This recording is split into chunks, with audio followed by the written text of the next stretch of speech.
You're watching the Batter Fans Network. The heroes are back. Beards talking balls, rapping pink and black. Coming live from the 305, it's official tissue. The Batter Fan, Chris and Dan, weekly rocking with you. We talk Messi, Boosie, Jordy, Lucho, the Fat Four, to Ben Cram, Noah, Ruiz, Fred. What more could you ask for? Tighten up and get ready, listen in on the pod. Solana and X in Espanol, just to even the odds. Breakdowns and gas bagging, join the tribe and just vibe. Free 99, don't forget to like and subscribe. Don't hesitate, say what's up, go ahead and come in. No question about it, I'm ready to get hurt again. No question about it, I am ready to get hurt again. Chris, the Herons are back. Welcome, everybody, to episode number 301 of the Batter Herons podcast. I am your host, Daniel Granada, and alongside me, as always, Mr. KBD. How are you doing, sir? Look, we're on time and we're even late. Mr. Krabs is like, Chris and Danny, where you at? We're here. We're going to start the show at 8:59 from now on every day, just so he shuts up. Yeah, I don't get it. Mitch, what's up? What's up, Mitch? How's it going, Chris? It's good, man. I mean, we're less than 24 hours, right? Until game time. Yeah, in we Peru. got less than 24 hours. It's a beautiful thing.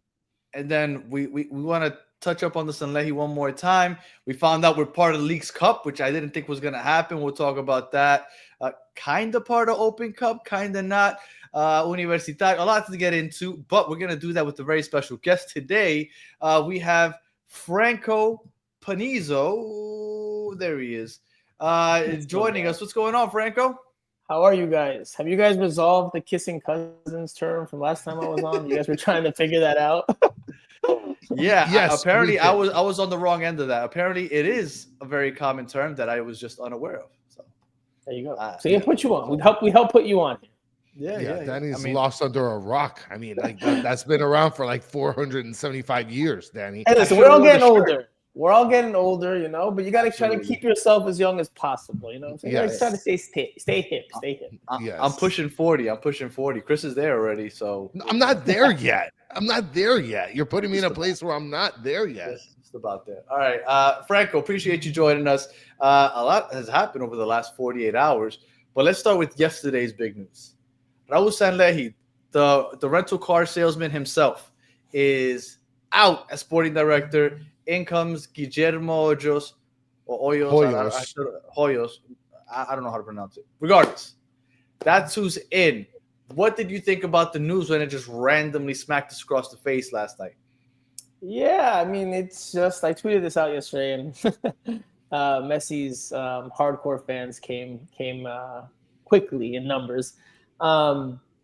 IMCF equals Inter Messi Club de Football because that's always been the case. Yeah, that's always been the case. But this just makes it. This underlines it even more. If there's anybody that doubted that was a thing, this makes it even all the more clear. Messi and his people are running the show. I've gotten messages since then from people in and around the club, past and present, and you know there's a lot of insight. There's a lot of different feelings with regards to what's happening at Inter Miami right now. But to your point, to your question. Surprising, but not all that surprising if you take into account what's happened over the last almost 2 years with Messi's arrival. I mean, it's Messi's show right now. His people are in all the important positions. His influence and his fingerprints are all over the organization. So not entirely surprising, just kind of surprising how it came about, right? Random Monday night, this big bomb just drops. And very quickly, because Inter Miami was asked about the news, and they said that this was pre-planned in terms of Raul Sanlehi's position. Which listen, as a journalist, to try to be fair, maybe it was because when he arrived, there was a lot of questions as to what his role was with Chris Henderson at the time still here. What was his role? What was his long-term responsibility? So maybe this was part of it, but I don't think that Guillermo Hoyos being the guy was that part of that plan. A year ago. But it's a weird thing because like behind the scenes, everybody anticipates that Messi's not like he's, conducting, right? But nobody expected that there would be some story where like this kind of sort of villainizes Messi. No, it doesn't. It doesn't villainize him, but it brings him out more to the forefront of like yeah, he's the guy that's calling the shots. And nobody sort of expects that from this Messi aura. They expect Messi, yeah, he's in the background, he's calling the shots and things like that. But this was more in the viewer's face. If No, Tom Danny? Bogart doesn't come out and say there was an exchange of words in Las Vegas, Yes. like that was it. Like that tweet right there is what all of a sudden turned it into, oh, Messi's calling the shots. Before that tweet, you would have been like, oh, maybe something happened with Messi, maybe not. That's when it became Messi's calling the shots. But let's be real, we knew Messi was calling the shots. Franco, before they hired Mascherano, in your mind, was it not Xavi or Mascherano the only option because that was the only Messi connection available? Like, we know everything that happens is Messi related. You knew that Jim Curtin wasn't coming here, Franco. Oh, of course, Jim Curtin wasn't coming here. Right. It had to be a Messi connection. If you take into account, like Chris said, does this villainize Messi in the eyes of people? Probably not, because Messi is so beloved. But it does shine a light into what's really happening behind the scenes. It does shine a light that this is not just, Messi's very low profile as someone of his stature can be. Doesn't say a whole lot, as I see the comment section is already giving me stick about. Doesn't do interviews, tries to shy away from things. Tries to keep to himself and his close ones and his entorno, his inner circle. But he really is very involved, man. He really is very involved. It's not a coincidence that half of this team is Argentine now.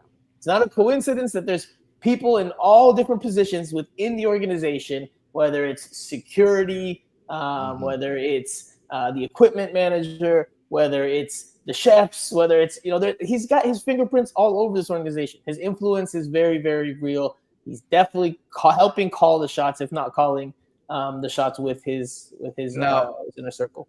Chris and I are fans. I know you aren't, right? You're impartial. So I'll ask you this question. If there is a player to put his fingerprints on a franchise and then after he leaves, move it forward, wouldn't it be Messi that you want? And you want that moving forward with Messi's fingerprint? No, man. Because the club will still exist after Messi leaves, right? And Messi could think short term. All right, we're going to sign this, and this guy, and we're going to do this, and then this for the next 2 years. So we try to win during my time here. But there has to be not a short term plan only. There has to be a medium term and a long term plan. And what's best in the short term for Messi's time doesn't mean it's the best for Inter Miami long term. Let's say Messi leaves at the end of 2025, or let's say he stays around until 2026, and then he departs. And the organization is in shambles because now he's taken, a third of the people leave with him. There's no plan in place for what's next to come. No player should. I know we live in the real world. Different sports, different players have different influences, but no player should be bigger than the organization that he represents. And unfortunately, because this is Inter Miami that has only been in existence for 5 years, and Messi is arguably the best player of all time, well, we have the perfect storm in that situation where Messi is bigger than the organization, and it's not even close how much bigger he is than the organization. I'm pretty sure this has never happened, right? Where such a big name comes to a team that basically is in their infancy. Like, he got here, what was it, the 4th season? So absolutely, he is technically bigger than the club. And if he were to take a third of the staff with him, I 100% agree with what you're saying. But when it comes to football, like, you constantly buy new players. I don't think it's that big a deal. If he comes and he wins and he solidifies Inter Miami as a player in the world, I think that we continue to move forward with big name players and a winning culture after he leaves, no matter what he does. But I think one of the biggest mistakes, Danny, is that the team got rid of Chris Henderson. Where if we would have kept Chris Henderson, then I feel like we could have had like a better plan in the future post Messi. All these guys, it's true what Franco's saying. All these guys he's bringing in, they're going to be gone in 2 years. What are you going to get? And it's not just the team. It's not just the team. It's the organizational. Like, think about this. Think Kieran Gibbs running the team. Think about this. When the first season happened, right? We're going back. This is some Inter Miami history for maybe some of the newer people that have joined on the pink and black bandwagon since Messi's arrival. But the first season was Paul McDonough and Diego Alonso. And Paul McDonough was one of the finalists for his job, obviously, alongside Chris Henderson. Chris Henderson did not get the job. And what happened that first season? They hired Diego Alonso, who was not the preferred coach. They had some signings that were not of the liking of many coaches. And then it takes years to undo that. It takes years. They fired both of them at the end of that first season. They brought in Chris Henderson. Then they had to bring in Phil Neville because they had to fix the structure of the team. And then it took years. It took years of suffering, of losing, of bad soccer to finally try to right the ship. And it didn't even get righted until Messi came back. Look, I see the comment section here saying but Messi I think can do whatever he wants. Messi but that's ultimately my point, though. Look, I'm sorry to cut you off, No, but you said it took years. But after the first season, they had a really bad season, and the following season they were in the playoffs. Like I don't think it takes that long of a rebuild in the world of football because there's a globe full of players that you can acquire from. I get what you're saying, and I would prefer if he didn't completely take full control because eventually he will leave. And for example, Guillermo Ojos is leaving with him. He's not staying past Messi. So I understand that concept, but I'm not worried about the future.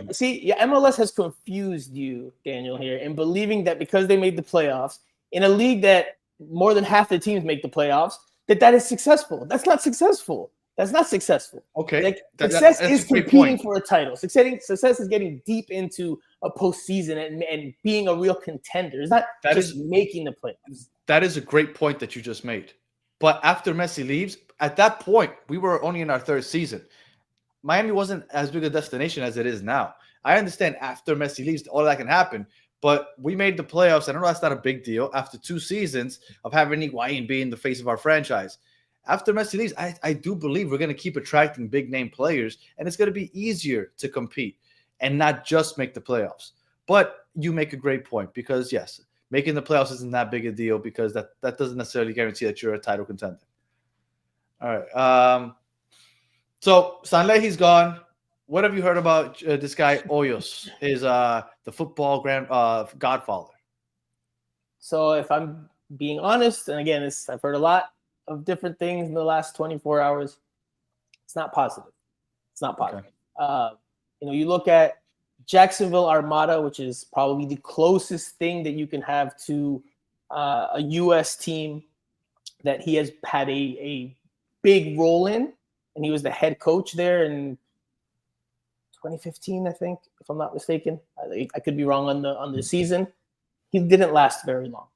And while the results were pointed to as the reason for his departure, behind the scenes, from what I've heard, he left the place an absolute mess to the point where the organization almost ceased to exist. Now, obviously, Inter Miami is in a much better place. They're in the first division. They are much more financially stable. So that shouldn't be the case here. It was 2015. 2015. So, but he can't set you back on a sporting aspect. Like you said, you can just sign new players. It takes time, though. It takes time. Listen, Miami is an incredible market. Players want to come here. Players have wanted to come here since before there was even an MLS team here. Like, this is a true story. Big name European players or players based in Europe would ask about when Major League Soccer was going to get a team in Miami because they all wanted to come here for the lifestyle, the weather, the money, the culture, and yes, the football. So will it always be a sexy destination to attract players? Absolutely.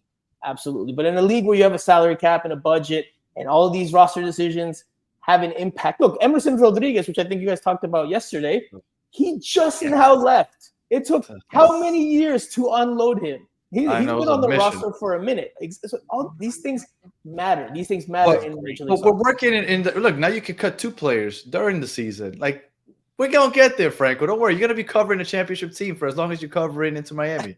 Don't worry about it. You're confident. Okay. All right. The other big news of the day before we get into preseason, Leagues Cup. I honestly did not think that we were going to be part of Leagues Cup.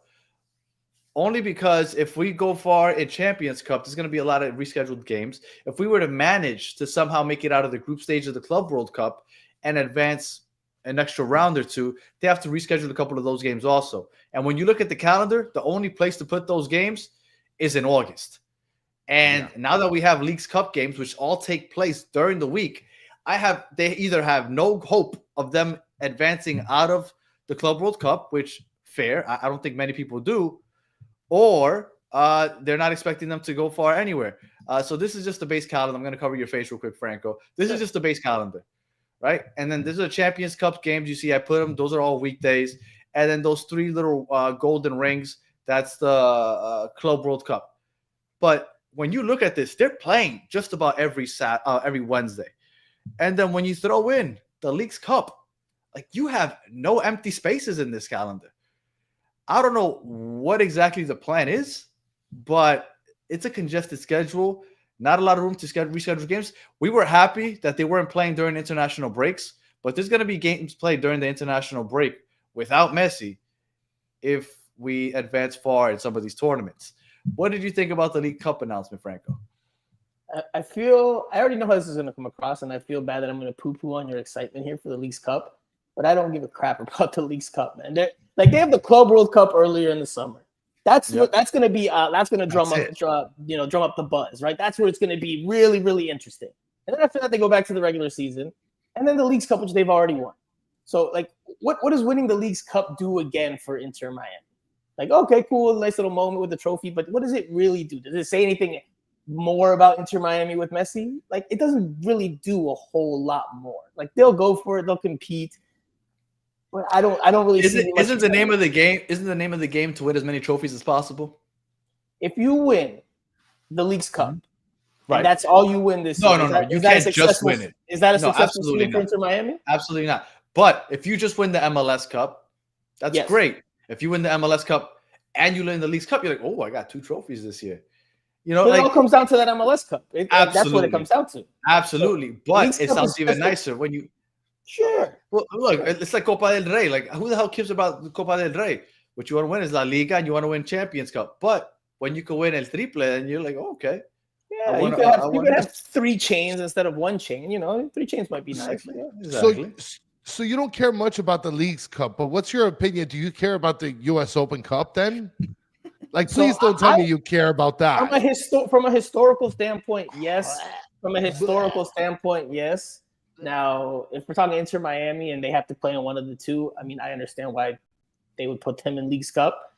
I mean, it's a tournament that's being created by Major League Soccer to bring Mexican teams, to try to get more of a Mexican audience, and to try to sell that as it's some important tournament. When the truth is, it's existed for more than 2 years.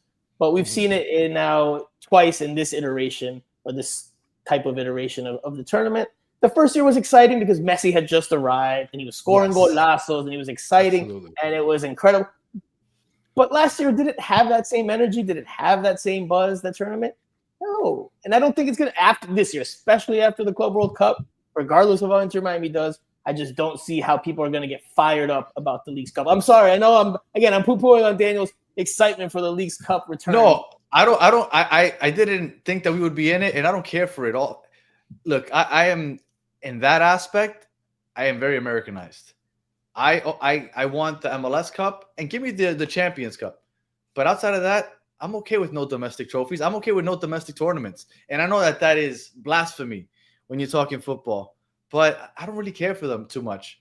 But if I have to pick between Leagues Cup and Open Cup, give me Leagues Cup all day. I don't want to play against these minor league teams. I don't care about that. CONCACAF Champions Cup, MLS that's Cup, number 1. And the Club number World 2. Cup. Those are the 3 tournaments that really mean something this year for Inter Miami. You know we're not going to do anything in the Club World Cup. Listen, their goal, Inter Miami's goal, this is information, is to get out of the group.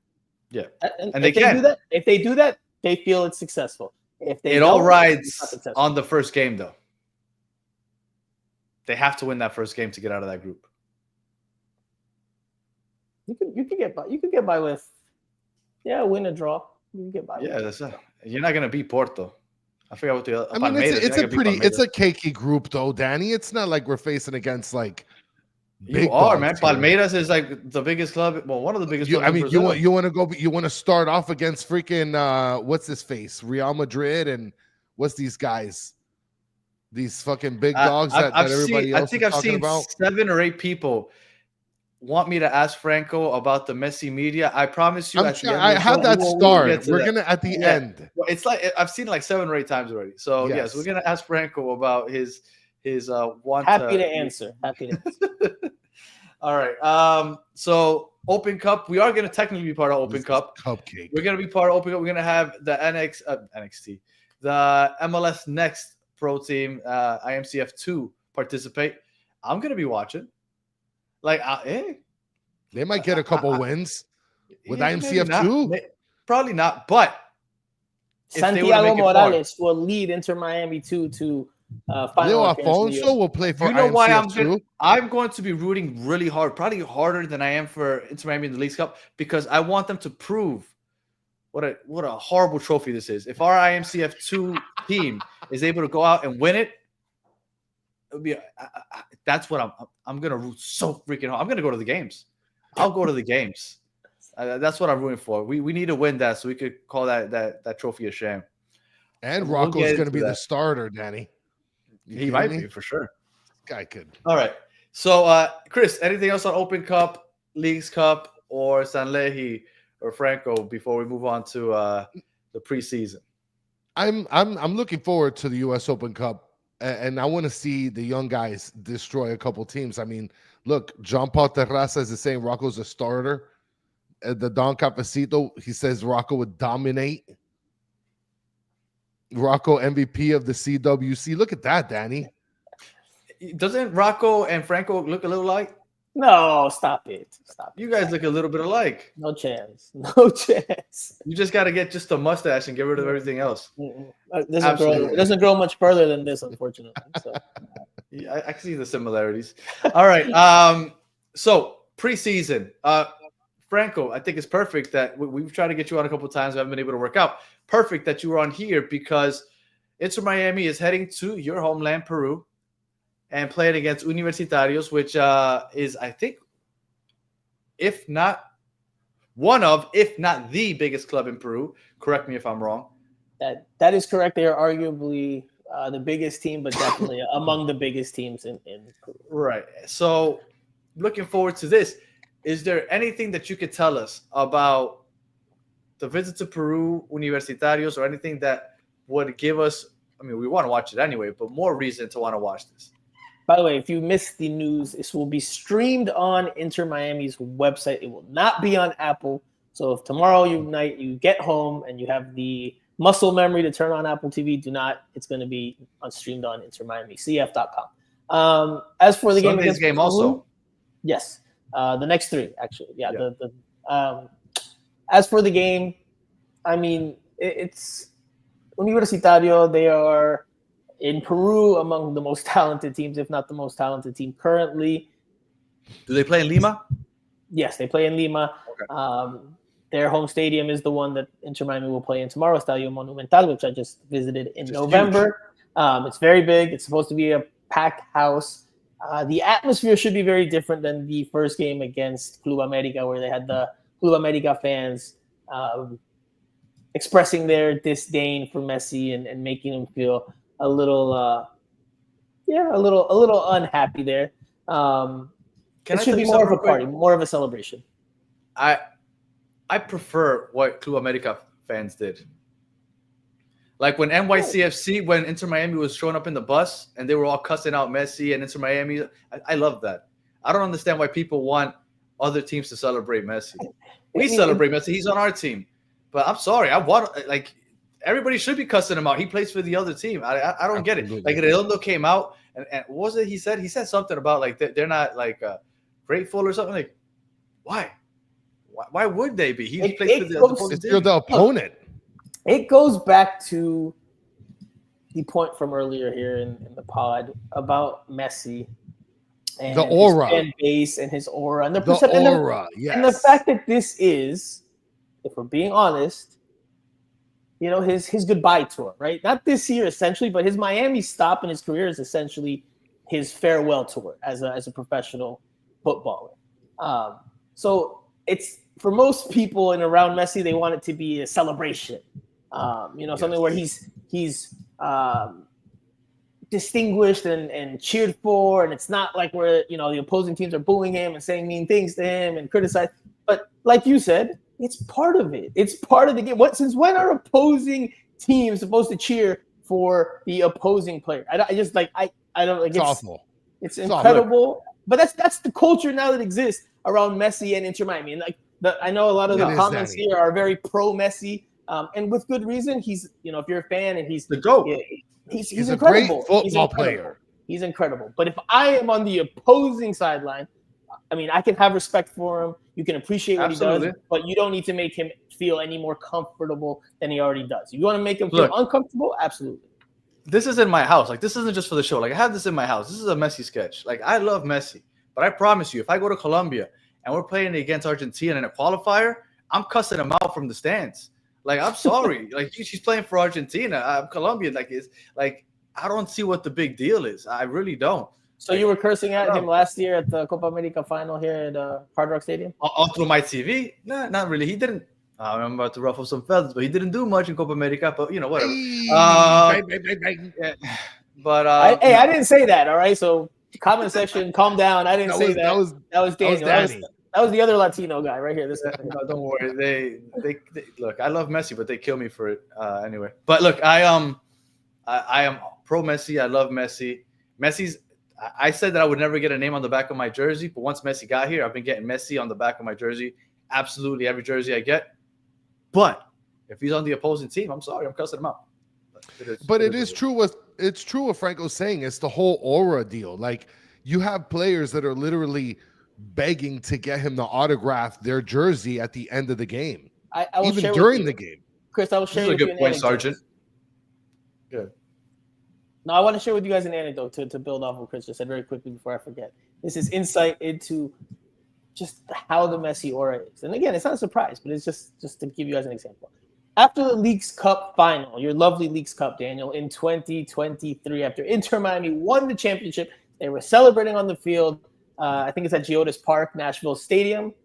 Yep. Dax McCarty sat in the tunnel for at least 30 minutes, sat there waiting for Lionel Messi to walk by to try to grab his jersey.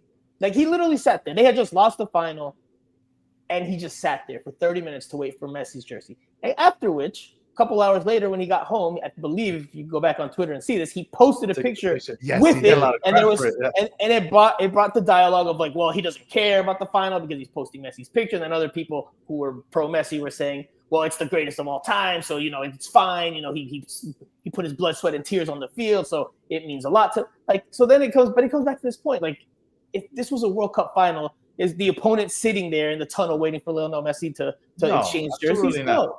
But it goes back to the aura. It goes back to the aura of, ooh, it's Messi. Ooh, we got to take a picture. Ooh, we got to do all this. Yeah, that makes a lot of sense, Danny. And people are here saying that, well, what did Colombia do? Break laws and trespass? I mean, you guys are Mitch. Hey, man, we had to get in there to see the GOAT, right? Like that's the only reason we were trying to break in there. I love Messi, but I get a lot of hate from people that watch the show also because they say I don't, but I do. Anyway, so back to Peru. They posted this right here. They want to make sure that whoever comes to the stadium is either wearing Universitario gear or Inter Miami gear. Why? Because they don't want to see any Argentinian kids, I would assume. Franco, have you heard anything about this? So actually, I would say that it has more to do with the sporting and football culture in South America, particularly in Lima, where the two biggest teams historically are Universitario and Alianza Lima. Sporting Cristal has entered the picture in the last couple of decades or so, but the two biggest traditionally are Alianza Lima and Universitario. And that the rivalry is very, very heated, very heated. So because of that, you don't want, and I'm sure there will be, but you don't want Alianza Lima fans in Universitario Stadium wearing Alianza Lima jerseys and being boisterous or obnoxious. That'll bring more of a ruckus, honestly. Right. And then unifying, and then then it ends up being, instead of a big celebration, which is what it's expected to be, because for Peru, for Lima, this, for a lot of people, is Messi's probably last game in Peru before he retires. The World Cup qualifying cycle, they've already played in Peru. So this is probably the last time Messi plays in the country. So it's supposed to be a celebration tomorrow. That's why the tickets are sold out. It's supposed to be festive. They keep referring to it as a party. And it's definitely going to be very pro-Messi in a positive environment. At least that's what is expected to happen. But you don't want it to get out of hands in the stands with Alianza Lima fans fighting Universitario fans and then taking away from the spectacle. Okay, That makes a lot of Yeah, sense. Yeah, it's a lot of. It's going to be conflict for no reason, really. mhm. I can see that. I thought it was more to a because they don't want Argentina, but that what you said makes a lot more sense. Yeah. And then let me just clarify. If I were to go watch Colombia versus Argentina, no, I wouldn't single out Messi and cuss him out just cuss. But I probably would do that to Dibu because I can't stand him. All right. Oh, you're about to get a lot of strays. Whatever. Right now I've with said it that. plenty You're of times on the cooked. show. I love Messi. You're I can't cooked. stand Dibu. I overrated ass.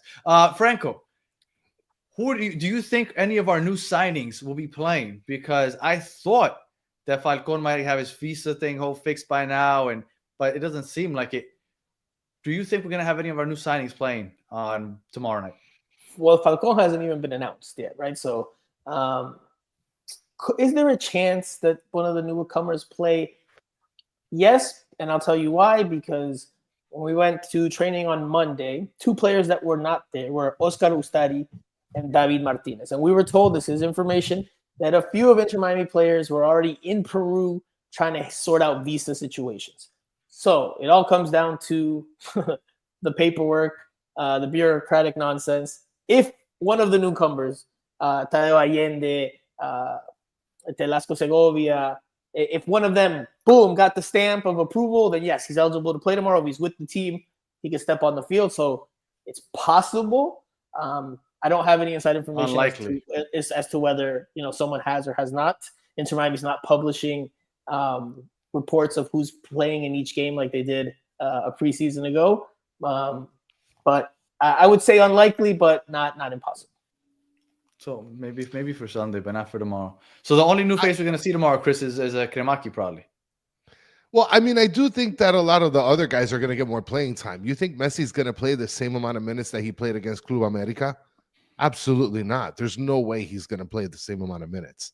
No, I don't see him playing more than 30. Well, they played this past weekend as well, right? So they played. Yeah, a secret incognito. We were hoping that you'd be like behind walls filming this for us, Franco. I had caught wind of it actually, but I couldn't make it out. I had a personal life conflict, unfortunately. I couldn't make it. I would. I mean, listen. Honestly, if I probably would have shown up, unless I'm in a mask or something, they probably would send security to kick me out after 2-3 minutes. So probably wouldn't have gotten much anyway, unless I'm hiding somewhere in the bushes. Yes. For everybody taking shots at Colombia, everything you're saying is true. We don't have ballers. You got Emerson. You just don't want to sign him. Yeah. Get out. People think they hurt my feelings. I know that Colombia isn't much. It's okay. Doesn't mean I have to like Argentinians. Man.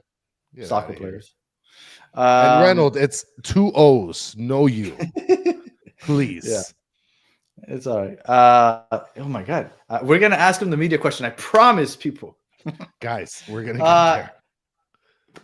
I already lost my train of thought. I keep reading that question. Chris, go for it.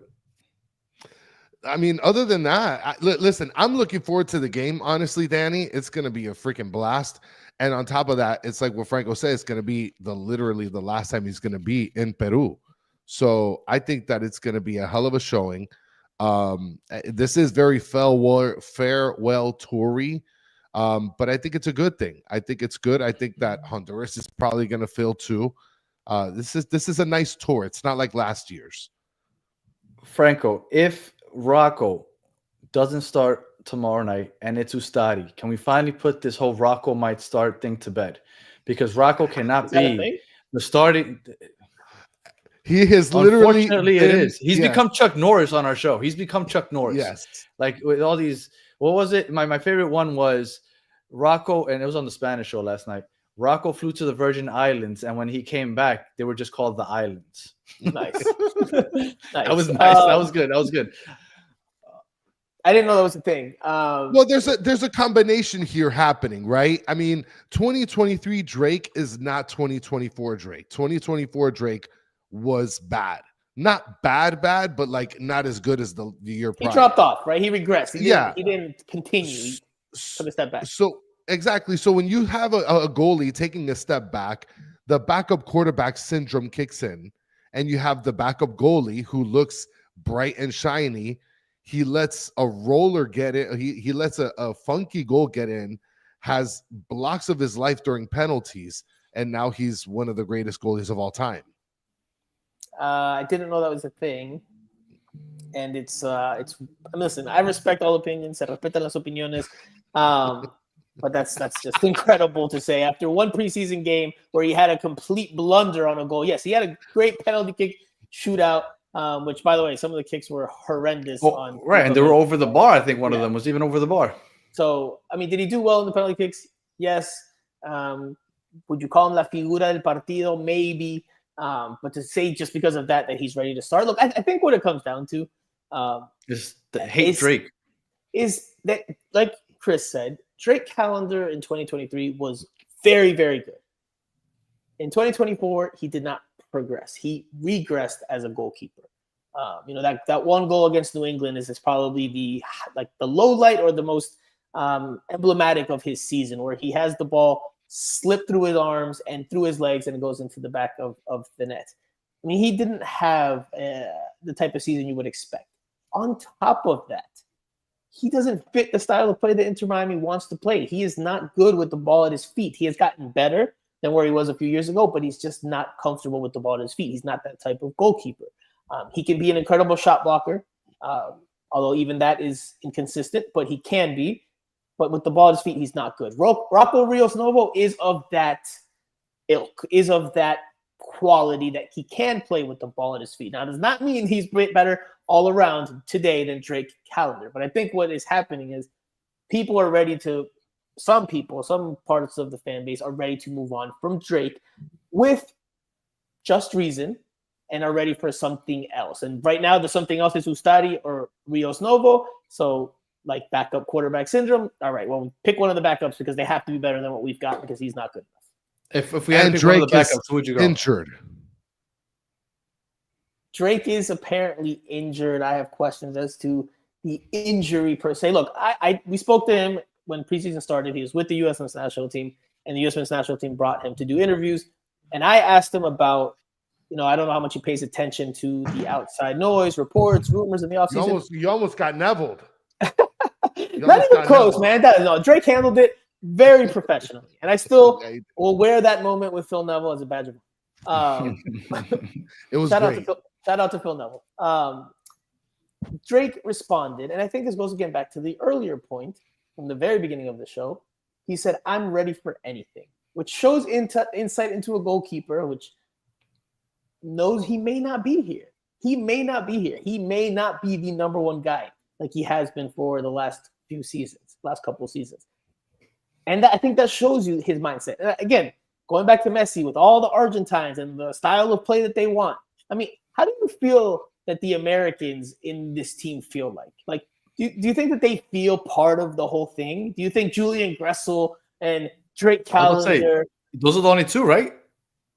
I mean, there's other players, right, that are not Argentine that are with Ryan Saylor. I mean, do you think that they feel part of the group? No, absolutely not. When you picture them, because they all have their little tables, right, that they go to in the hotel when they're having lunch or dinner when they travel.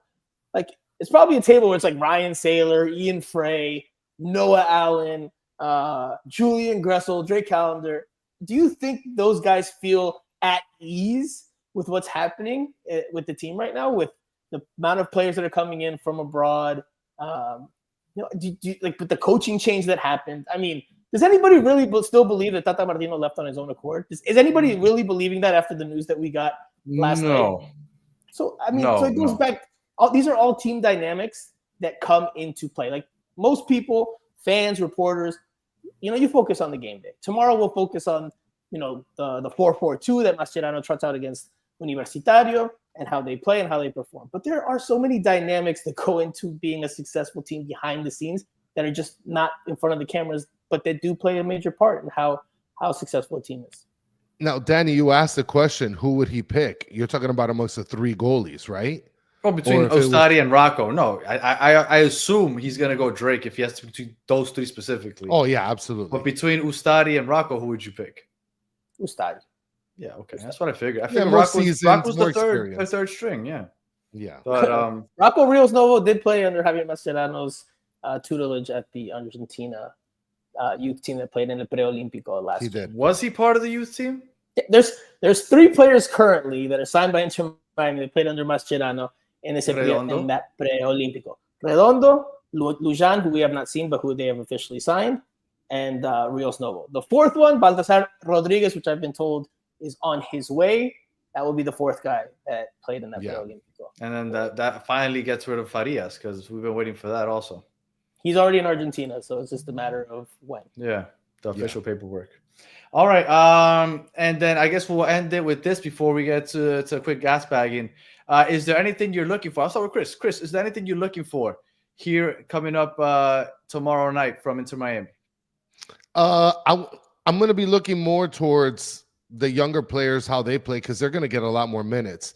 And how is Mascherano going to match that with whatever strategy or, I guess, formation he has? Because that's the key here. Who plays striker when Luis Suarez is off? Is it going to be Fafa again? It's got to be Fafa. Franco, what do you think? Unless Tadeo get that stamp today in Lima and is available and eligible tomorrow, which is possible, Inter Miami might just be like, hey, oh yeah, he's on the bench because he got his visa. Or maybe, maybe I'm going out of my own wheelhouse here. It's a different country. I don't know how that works. Maybe in Peru he's legally allowed to play because it's not the United States, so maybe he doesn't need a work permit there. I don't know. I don't know the legalities of it all, but I would imagine that if Tadeo Allende is available, he will play there. If not, then they're gonna have to make do, and maybe it'll be Papa again. Or Taylor. Taylor's played striker before. In FIFA, maybe. Well, I don't know. He was placed as striker. He was placed as he's been played all over the field, all over the pitch. I have never seen Robert Taylor play as a number 9. I'm gonna look it up. Never as a striker. I'm gonna look it up for you. I remember that game like if it was yesterday. I just don't remember. It's okay. It's all right. I wish. He does drink at the games. I do. And real quick, I was joking. Argentina fans, relax. I was joking. Oh my God! Even though I still don't like Dibu. I still don't like Dibu. I know. I don't. I do it all the time. Alfonso could do it too. Alfonso's not going to be on the first team, man. He's not going to be on the first team. I know everybody wants him there for some reason, but he's not going to be there. With all the players that we brought in, he doesn't fit anywhere. What I'm looking for, absolutely not. What I'm looking for tomorrow is everybody seemed to be overly impressed with the compact high line that was drawing offside Club America. I didn't think it was that impressive. I want to see if they can do it again. So I'll wait to see if this is something that they're actually working on, keeping some cohesion there. But, I mean, I felt like they were trying to do it with under Tata, and they couldn't just make it happen. So we'll see. Franco, anything that you're looking for tomorrow? I'm curious to see the overall performance and tactics. Again, Javier Mascherano is still a bit limited in terms of who he has available. Doesn't have his full arsenal of players that he would like. But let's see how the team does with some more time under their belt, some more repetition, some more practice. The 4-4-2, I think that's the biggest talking point tactically about this team. Because we know they can score goals. We know Messi's going to score goals. We know Suarez is going to score goals. But it's about defensively how this team fares, right? They haven't brought in a whole bunch of new players. It's going to be about how collectively they can make up for those issues that they had last year. And in the first game against Club America, they showed much more organization, more compact lines, tighter. Did they have trouble against Club America at times? Absolutely, but Club America is a different type of opponent than they'll see in much of Major League Soccer during the regular season. So I'm curious for that part, that aspect of it. Because if you talk about Universitario, I mean, you could talk about Edison Flores, Andy Polo, Aldo Corso, but they're older players that have Peruvian national team experience, but they're not going to be real big difference makers. Nobody on Universitario is putting this game on their back and beating Inter Miami. So it's more about the collective for both teams, but I'm more curious to see how Inter Miami does defensively. What Peruvian team did Guerrero play for? He's with Alianza Lima. Okay. Danny, let's just get to the question. Before we actually do forget. Yeah. Okay. Let's get that out of the way. Okay. Franco, you made it very clear that you were not a fan of the fact that Messi doesn't speak to the media, because in America, it's a very Americanized thing. We've had that conversation here on this show. Chris sides with you.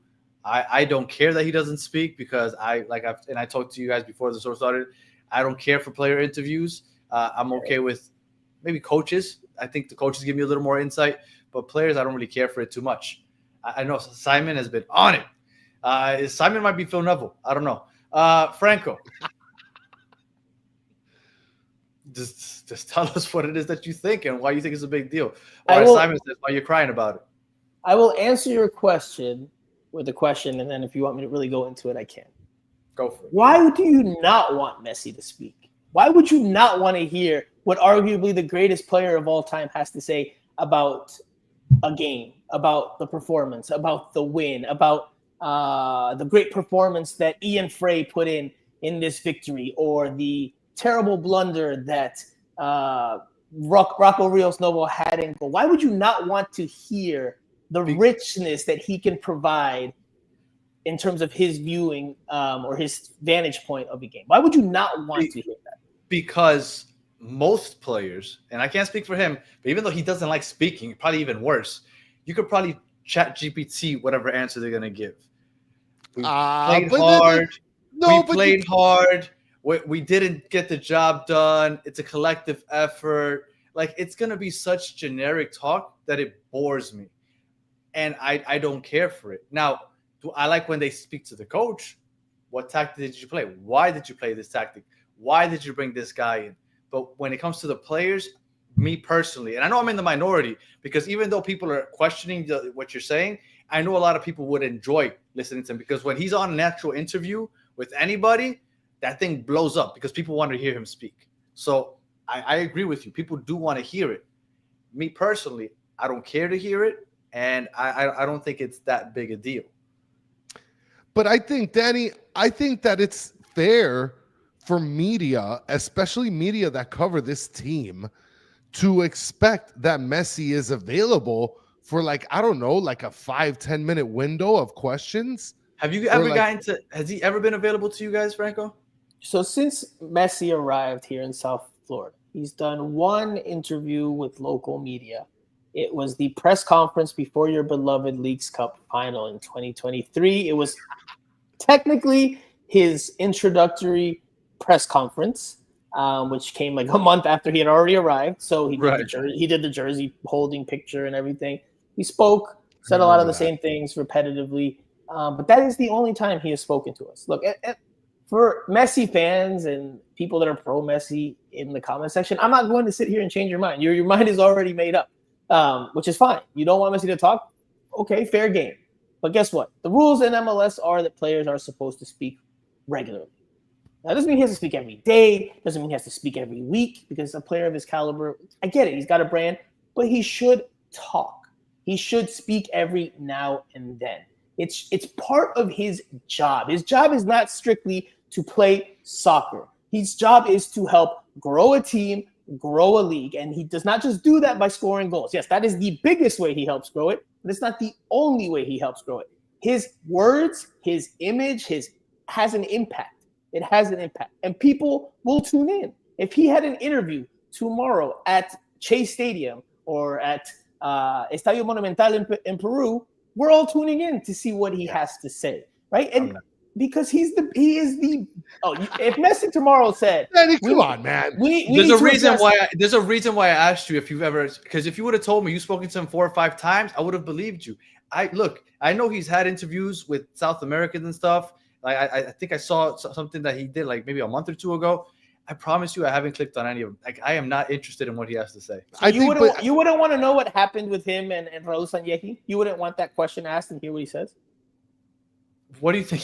Do you think he's going to be? If I thought that he was going to tell me the truth, maybe. But I don't think he'll tell the truth. But it's not always about what they say. Sometimes it's about what they don't say. But if you got to ask him the question and he's like, I don't want to answer that. You know what? Okay, fair. I am interested to know what happened. But at no point since it's happened, and it's like, I hope Messi has a press conference too so I can hear what happened. I'm just giving you an But I think that you're part of the minority, though, Danny. I am 100% sure that I'm in the minority. I do. But I've told you, even on bringing players on the show, like, I don't care to hear players talk. No. Now, a coach, I think it's a lot more interesting. Like with the back and forth you had with Neville, I find that interesting. Player, have you had a player say anything interesting since you started with Inter Miami? It really depends on what you consider interesting, right? Like, I'm a football nerd. I'm a football nerd, so I can like find riqueza, richness in their soccer tactics or their analysis, whether I agree with it or not, and understand their thought process. Like, why did you? But that's why I like the coaches, though. So if I ask the player why he took the penalty kick the way he did, like he can't give me insight into that. He could give me insight into that. Okay, that's fair. That's fair. You could also the players also feel the game out on the field, right? They're not the coaches, they're not making the tactical decisions, but they're feeling how a game develops and unfolds on that field, and they can provide. Like we watch it from the press box, we watch it from TV, we watch it from the stands, and you can see it a certain way, but you don't feel it like the players feel it on the field, which is something that only they can provide. We can provide analysis, we can provide opinions, but we can't provide the insight of what's happening from a feeling perspective, which is something that players can provide, which is the whole point of interviews, really, is to get insight from them about how things are going, how they feel, because we can assume how they feel. We can come up with our outside analysis, but they're the ones that actually know what it feels like. They're the ones that actually can tell you, I felt like crap. I scored that goal, but that guy is my former teammate and my brother, and I felt like crap scoring him. And when you spoke to Drake, like his response was very insightful. I get what you're saying. I personally am not interested in it, but I do see the merits of it. Now, talking Messi specifically, everything he's done and who he is, I think him misspeaking or taking the chance of misspeaking is the only thing that can come out of that. And all that could do is make him look bad, not good. He can't look any better than he already does.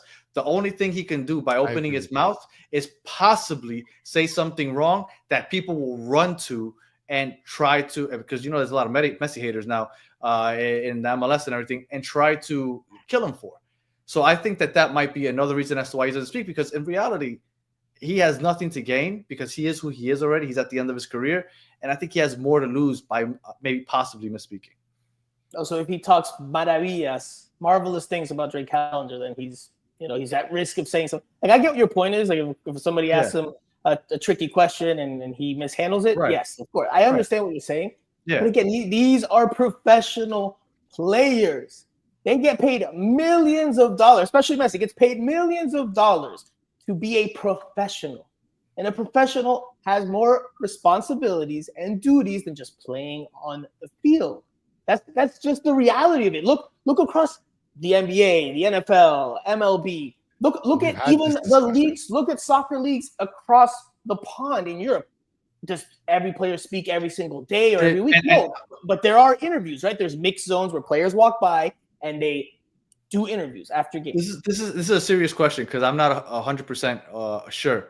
Did Messi, and I'm asking the chat also if Franco doesn't know, did Messi speak a lot when he was in Barcelona? No, it's not in his MO to speak. It's not been his tradition to speak throughout his career. Okay. However, he has spoken with media that he feels comfortable with. That I know. I've seen him in one-on-one interviews. Yeah. I think that's where the line is drawn, though, because since he doesn't make himself so available and he has that track record of not being available, then obviously people look at that and say, well, I mean, if Messi's available or not really doesn't matter. But I agree with you, Franco. I think that as an athlete, I really do believe, especially here in the United States, where it's, I guess, a little bit expected, that he should be available for a couple minutes. It's part of our sporting culture in the United States. And football is an international sport more than any other. So there's a clash of cultures. And this is one instance of it. But I will say this, and I will kind of maybe round out my thoughts on the topic with this. In the day-to-day, right, as not Messi fans, as Inter Miami fans, right? Because when Messi leaves, whenever that is, you guys will still be here. We're still going to be here. Cheering the team. And some fans in the comment section will, some fans in the comment section will not. We're not a Messi podcast. But let's be honest. Let's be real. Is there daily dialogue of Inter Miami in mainstream media here in the United States? Do people talk about Inter Miami more than just Messi? Like, do people talk about, oh, man, Robert Taylor or Fafa Picot on the wing this season? Like, do you hear that? Does talk radio talk about Inter Miami here in South Florida? Do you see the news channels talking about Inter Miami? No, they send cameras out to NBA. They send out cameras to the NFL. To college sports. Like those teams get coverage and they're still part of the daily. Messi's arrival here in South Florida and to the United States was to help grow the sport, to help it make it bigger. Is he doing that? Yes. But by not speaking, he is not doing as good of a job of growing the sport as he could have. And that is part of why MLS brought him here, why Inter Miami brought him. It wasn't just, just go kick the ball around, score some goals, and win us some trophies. No, it was help grow the sport, because this sport still isn't part of the daily dialogue in the landscape, in the sports landscape here in this country. It's unfortunate, right? Like, you guys are soccer fans, I'm a soccer journalist. Like, we want the sport to be bigger. This was supposed to help take that next step, and it just hasn't. What happens? People tune in on game days, they watch the highlights, they share the social media clips, and then after that, we're back to talking football, baseball, basketball, college sports, and whatever else is going on in the world at the time. Inter Miami and it's gonna be a slow grow. Look, I listen to New York sports talk radio all the time, and the Red Bulls made it to the final, and you would have never known it by listening to sports talk radio in New York. So, Chris, do you want to get to gas bagging? Because I know we have a guest spot at 10 o'clock with Bob from Designated. Well, just a quick question. This was something that I sent to you, and I'm going to ask you, Franco, if you had the opportunity to ask one question, a player drinks a truth serum, and you can ask any player on this team one question, or like, I guess, a topic, right, related to like a certain topic, who would you ask the question to, and what would it be? I mean, it's a little loaded, right? I mean, but I don't mind that it's loaded. It's just like the answer. I want it to be a good answer, and it's going to take me some time to think about it. Probably more time than you guys have. Okay, yeah, for sure. Then they'll put that on the back burner, and we'll get that on Twitter. I'd ask Julian Gressel probably, because he's probably going to be the most forthcoming. So I'd probably ask Julian Gressel. What I would ask him, I'd have to think about what I would ask him. We'll get to that. Now, we'll get to that. Found out that you used to be a wrestling fan. You were on with Peter Brown and Uncle Ed on Sunday night, and you said that you were a fan. So you have to pick. You got the Wing Eagle or the Big Gold. Which one you going with? WCW belt. That one. Yeah? Yeah, that one. That's the Goldberg belt. Yeah, no, I like the Wing Eagle belt better. But okay. Fair. Those are my two favorites, so that's why I got them. I think it says something that even though WCW's tenure ended when it did, that belt was always, the belt. In WWE, WWF, it's changed. It's that belt, now it's a different belt. Now there's a Raw and SmackDown belt. On Saturday, they're gonna have a ladder match, and this one's gonna be hanging from whatever the hell it is that it hangs off of. Just so you know, I know you're not in it anymore, Mike. I watch it with my daughter now. What belt is that? Is that like the belt? I don't know what they call it. I guess it's still the world title. I don't know. I'm not that in it. I watch it with my kids, but I'm not in it like I used to be when I was younger. But Wing the Evil to me is my favorite. Mitch is saying Hogan, Warrior, Macho, Brett, Shawn, Austin. I mean, he ranged on that one. Those were all the holders. He missed Ric Flair and Yokozuna. Well, Franco, you were talking on Football Miami's podcast, talking about NWO and DX. So you think that NWO takes the cake, or that DX takes I loved both, man. I loved both growing up. I'm not going to tell you I didn't. And if I had to pick one, now that I'm older, now that I can step back and analyze what their impact was, as well as how I felt as a fan of wrestling, I think it's NWO, man. I just think they just had a bigger impact on the industry than DJ. Like, I think I said this on the other pod. The NWO, at least initially, was all main eventers, man. It was Hogan, Hall, and Nash. They brought in Macho Man, and they got bloated, and it just became a little too much. Yeah. But DX, even at its best, DX to me at its best was Triple H, X-Pac, Badass Billy Gunn, and Road Dogg Jesse James. Yeah. But those weren't all main eventers. Triple H became a main eventer while he was with DX after DX. After DX. So like none of them were like main eventers. They were cool. They were hip. It was awesome. They did the cross chop.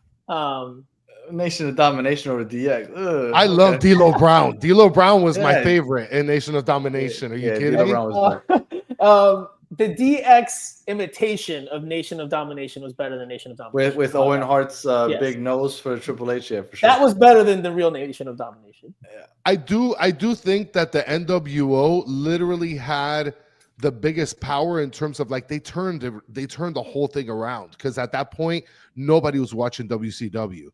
And That lit a I don't fire know. on the wrestling. Yes, that That's- literally pushed WWF to improve their product. Yeah. That's what Attitude Era. created the peak moment in wrestling Absolutely. in its The history. Attitude Era. I'm actually annoying my girlfriend and making her watch on Peacock like the history of the Monday Night Wars. We watch an that's episode. awesome. We watch That an is episode every night, and she's like saturated, and she's like, "What the hell am I watching?" Look, But if you just were let like her know. me, because I missed those old days, and I know we have to wrap it up. I think Bob's waiting for us. But if you're like me and you like listening to the behind the scenes stuff that happened back in the day, and you just bored and want to listen to something, Oh, I do. it's oh my god, I'm blanking on his name. Brother Love, I forgot his real name. But he has a podcast, and Bruce You told me Pritchard. about this podcast. Yes, something to wrestle with. Really good.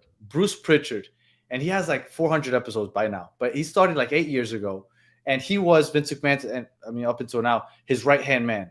So he goes episode by episode. He breaks down wrestlers and pay-per-views and everything that was happening behind it. If you are into that, I promise you, you're gonna love that podcast. Every episode about an hour and a half long. But I'm telling you, it's once I got into it, that had me for like 8 or 9 months. Just Don't do me like that, man. Don't do. I'm a completist. So if I start something, I have to go through the whole thing. So 400 episodes. It'll take you years, yeah. But it's really entertaining. If you listen to the Sunny episode, you remember Sunny? Yes. It's wild. You got drugs crossing the board. Like it's wild. It's a wild episode. So, All right. I've stumbled a bunch of different podcasts. Like Kevin Nash has one. Yeah. Austin has one. Like there's so much to like nerd out on that I'll keep myself. I think I'm going to stay away from 400 episodes though. Yeah. Well, but that's the best. That's the one that started it all. Actually, that's the first one that did the whole behind the scenes thing. All right, Franco. Appreciate you. If it wasn't for the guest spot, we probably run a little longer with this, but we got to run. Let everybody know if they haven't already know where they can find you. At Franco Panizo on Twitter / what it's now called as X. Miami Total Football on YouTube if you want to see the Inter Miami interviews. We also have the video podcast there like you guys do here from a different stance, from a different angle, but we do talk about the daily happenings of Inter Miami at least once a week. And again, we do all the interviews. We provide all the interviews that happen without Messi over the course of the 7 days a week with the other members of Inter Miami. So check it out there. And yeah, man, just keeping it going, man. Just keep it. Hey, there we go. Pablo Golazo Radio, as we say on Miami Total Football Radio, the show. I appreciate you taking the time. It's always fun when you come through. Chris, any final words? That's it, man. 22 hours or less and counting. That's it. We'll be back tomorrow night for the post game. And if anybody wants to hear a little more into Miami, we're going to be on with the designated pundits in the next minute or two. Bob, they're going to be talking, I guess, a season preview. So we're going to just talk some into Miami. So hop on. I think it's on Twitter or on YouTube. I'm not sure. But if you're listening on audio, appreciate you listening all the way to the end. Please give us 5 stars, comment, review, all that good stuff. If you're watching on YouTube, thank you for watching all the way to the end. Please like, subscribe, share, tell your friends. If you want to go, batterfans.com. For the 300th episode, we have 30% off. Promo code 300. And as always, the chat, you guys are awesome. We appreciate you hanging out with us for the last hour and 4 minutes. And we'll be back tomorrow after the game for the post game. So until the next one, have a good one.